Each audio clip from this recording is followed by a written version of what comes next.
À l'ordre, order.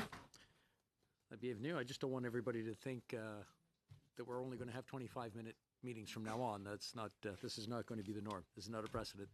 And in light of what's happened, we're going to end at about 1 o'clock, and we'll try to make it as quick as possible. If it's okay with your unanimous consent, we'll go straight to item number 3. Is that okay? We have your consent? Perfect. Good. And we'll start with Madame Labrecque-Riel. I just want to remind all the witnesses that we are in time constraints, so if they can be as concise as possible, we have to end at 1 o'clock, unfortunately, and I'm sure they have a lot of details. I'll stop and let you start.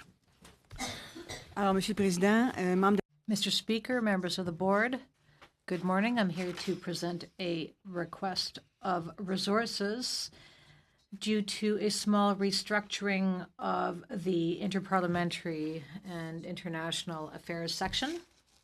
Team and discovered that the working conditions were not optimal. My team. We deliver services for parliamentary associations, speakers exchanges, protocol, and conferences. Have currently 54 FTEs, 12 Senate, and 42 House employees. We did an analysis in terms of the working conditions, and I felt obliged to present a reorganization restructuring. L'analyse sur laquelle j'ai basé mon... The analysis on which I based my recommendation concluded that my operational needs were too high, and they were competing with the other section. There was a lot of overtime. It was going up, and a lot of sick leave was being used, and that was going up. And other activities were going down. There was also a very high turnover, so I made a minor restructuring within my team. And apart from redistributing resources internally, I will need an additional employee to help meet the needs and meet operational requirements. As I said, we service both the House and the Senate. Additional FTE, which has been piloted on my team, and I have found since April very encouraging results. Overtime is down, sick leave is down, annual leave is up in terms of their ability to take it. So that is the request before you for this approval of the 1 FTE.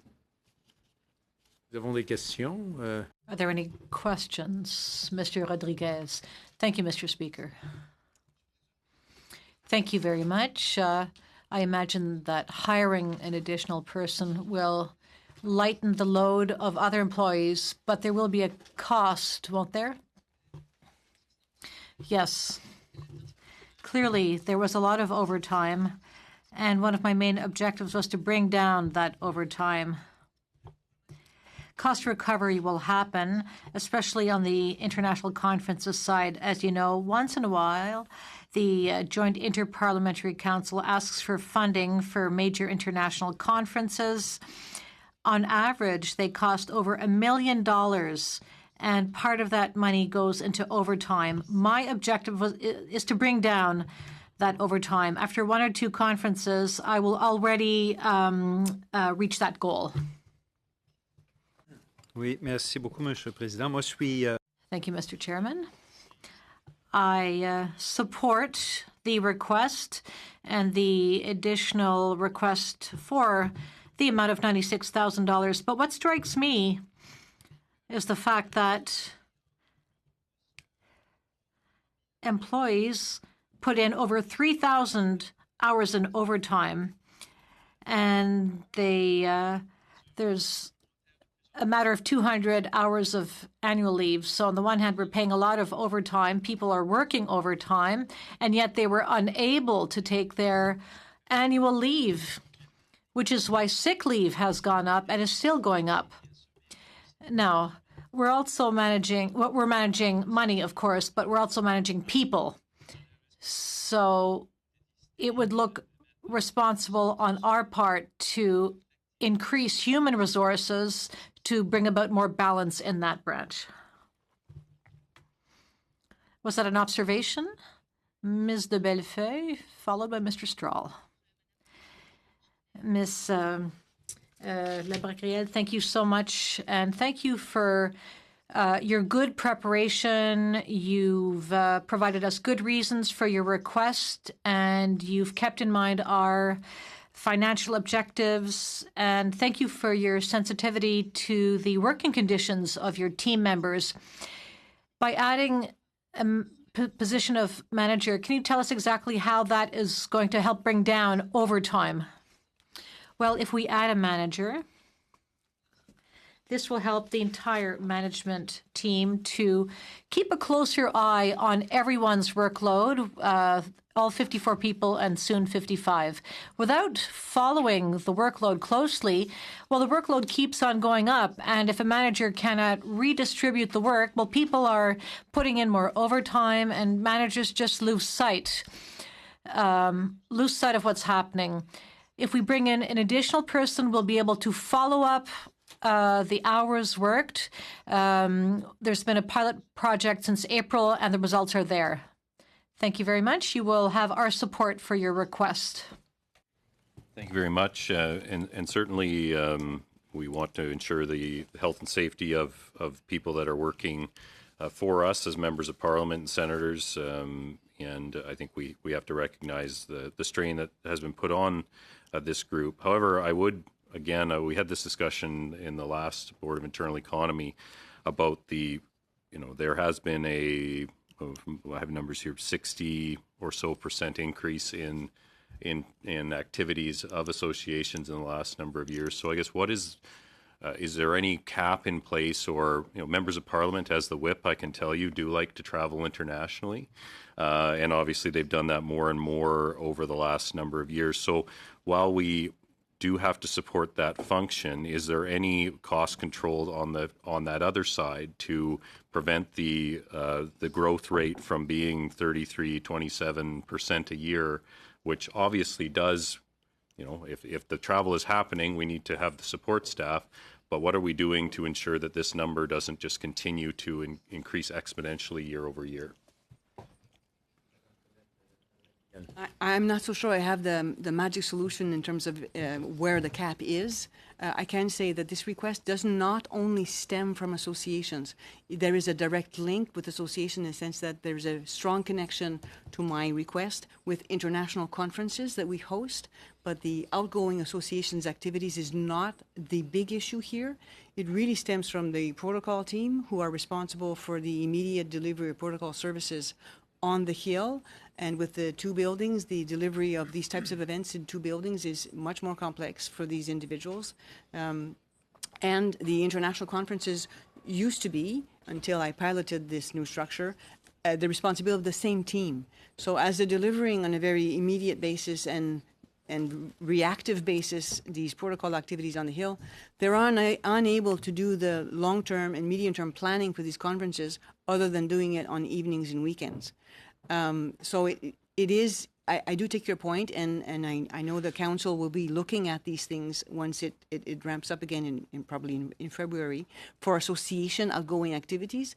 But this request is really for the all of my business lines, not just for associations. Very good. Are there any other questions? Then I sense that there's agreement on this item. Agreed? Agreed. And we'll move on to the next item. Very good. We'll go on to numéro 4, les services juridiques. Number 4, legal and legislative services for members of Parliament.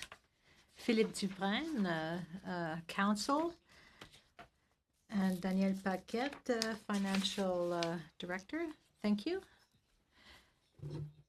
We are asking for resources for the provision of legislative and legal services for members of Parliament. We provide these services to all members of Parliament, and these services support MPs in every aspect of their work: private members' bills, legal opinions for opposition members, for instance.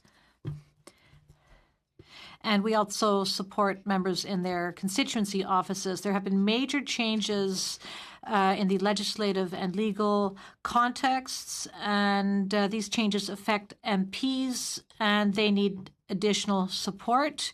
There are three main changes. The first is an increase of 10% in the number of members of parliament. Now, this translated into a similar increase, about 10% in their workload, and in requests for representation and notices. Of four positions that have been risk managed by the House of Administration, representing a 13% increase in the team. Two other major changes have occurred since 2015, one on the legislative side and another on the legal side. On the legislative side, we have seen an increase, a significant increase in the number of messages and amendments from the Senate following the adoption of bills by the House. So in the 41st Parliament, we had 2 messages. In the 42nd, we had 32. So an increase of 16 times more. That has resulted in delays, longer timelines for the preparation of private members' bills by my office, longer timelines for the preparation of amendments. And so that touches in terms of the time and in terms of potentially the quality of the services in one of the fundamental roles of members of parliament. And so we would like to see that delay be reduced. It's now at 48 sitting days for the preparation of a private members' bill, and we would want to bring this back to 30 sitting days, which it was before, if not better. And on the legal side, the last Parliament has seen the adoption of 4 acts that bring in new legal obligations on members and on the institution. And so this is quite significant. C58 on proactive disclosure, C65 on health and safety and the prevention of harassment and violence, C81 on accessibility, and C86 on pay equity. So these bills have or will bring obligations in terms of all aspects of members' work, and they bring in complaints mechanisms that will require legal advice and legal representation. Et donc, pour ce changement-là, So as far as that change is concerned, we are asking the board first to consolidate the 4 items which were added and managed by the administration, and the addition of 3 additional votes for a total of 7. 4 legal positions, 3 non-legal positions, and this will help us to it would allow us to provide more proactive services to members, and it would allow members to be able to meet those new legal obligations since 2015. Et donc, je peux répondre maintenant à vos questions. I'd be happy to answer any of your questions. A question of procedure, Mr. Chair. We have 12 points left. How can we? What do we need to do before this meeting ends? 2 of these items are urgent, 4 and 5. And we're now at point 4. We'll conclude with 4. If you agree with that, any other questions to the presenter, to Mr. Dufresne? Mr. Julian? I just have a question. We need to adopt point 5 today. 5 is very important because those are the main estimates, so we have to continue. Minority Parliament, getting the legislation right, I think, is of primary importance, because we've seen the cost of getting legislation wrong in court challenges that ultimately cost millions of dollars to the taxpayers. So I do support this particular expenditure because of that. Mr. Stroll. Quickly, I understand that the 4 positions that have been additional have been paid currently out of the carry forward from the House Administration. So you're asking for those 4 to come into your budget line plus an additional 3. Do we know how much money will that then free up for House Administration, and do we know what that will be then allocated to? When we actually look at the carry forward, it's usually we look at some of the priorities that we have for projects that are going to be in-year activities. Since it's not guaranteed money from year to year, we try to make sure that we don't use it for a permanent pressure of that nature, so that we're looking forward. So some of it does go into some of the life cycling of our assets and some of the other projects that come forward to support the members. So it's nothing that's usually determined ahead of time. Thank you. Any other questions? Are we all in agreement? Passed. Good. Agreed. Number 5, proposed 2020-2021 main estimates. We have Director Daniel, the presenters are Daniel Paquette, Chief Financial Officer, Elaine Valiquette, Senior Director and Financial Planning, Resources Management, and Corporate Policies. Monsieur Paquette. Okay. Merci, Monsieur le Président. Thank you, Mr. Chairman. And seek the approval of the board. These estimates summarize all the associated items previously approved by the board, including the 2 submissions that we've just heard today. So what we're looking at here is asking for the acceptance of the proposed amount of $516.4 million for main estimates for the House, which represents a 2.6% increase compared to the main estimates in previous years. Le budget principal de la Chambre. The main estimates for the House include both voted expenditures and statutory expenditures. The first part is $360 million, and statutory expenditures at $156 million.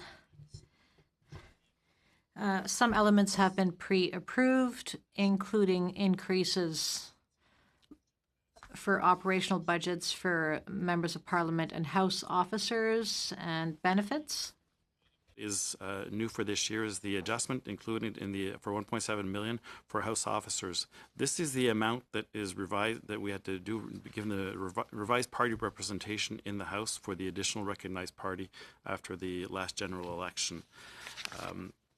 And some of the key initiatives that we've highlighted before was also the support, $2.5 million for the advisory HR advisory service for members that was approved by the board in last February, and 2 of the assemblies that were also approved during the year that are going to happen during the next fiscal year for $1.3 million.